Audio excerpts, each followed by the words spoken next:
a third round of quantitative easing is done, it should be on a meeting-by-meeting basis with no long-term commitment. No long-term commitment there. Typical man. Yeah.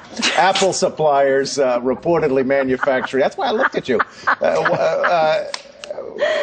Suppliers reportedly manufacturing a lower-priced version of their iPhone 4. Reuters says the new version has a smaller 8-gigabyte flash drive, but a bigger touch screen. Now, the so-called super committee getting set to tackle the nation's massive budget deficit. Let's ask ranking member of the House Budget Committee, Congressman Chris Van Hollen. Congressman, thanks for being with us. John, good to be with you. Let me ask you a question that we spoke about in the previous hour, and that is, how quickly is the political system moving from an austerity deficit reduction discussion to a jobs discussion, given the way everybody is downgrading their forecasts of economic growth and how fast unemployment is going to come down? Well, I think people recognize that the most important thing that we need to do now is to get the economy moving, get people back to work, not only to provide more economic security to American families, but also as the first step in a long-term deficit reduction plan. That needs to be coupled with a long-term plan that addresses the out-year deficit issue. But in the short term, it's very important that the priority be jobs, getting the economy moving again, because if we don't do that, not only will the American people be hurting, but obviously will compound the deficit problem in the out years. How big is stimulus and what should be in it?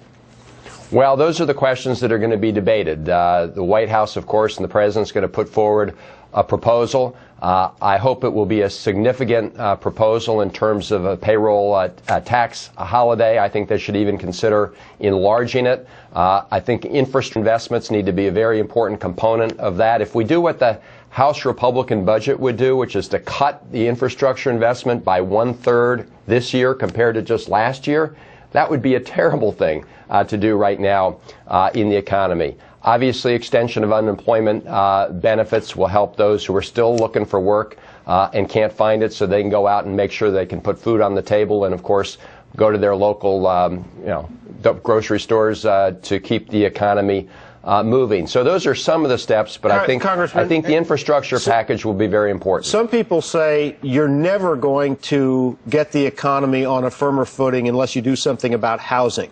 Doug DeShiel is on with us. He's making the argument that forget all the trash talk about Fannie and Freddie, forget all the concern about what would happen to investors. You need to do something right now to let people who are locked in underwater mortgages refinance to take advantage of lower rates. Nothing that's been done on housing over the last couple of years appears to have had much effect. What do you want to do? Well, I agree with that assessment. I don't think any of the initiatives have been very successful. Look, at the end of the day, the only way to address that issue is as suggested, which is to find a way to allow people to refinance, and it would be best if you could begin by also writing down some of the principal payments. Now, obviously, there are going to be a lot of financial institutions out there that have concerns with that, and so how you and there the roads diverge.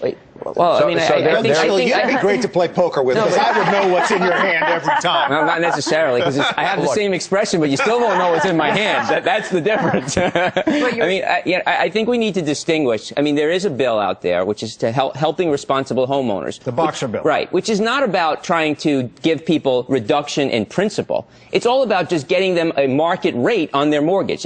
They have a 6% coup mortgage right now outstanding, or a 5% mortgage outstanding. And the idea is there. The market rate is 4.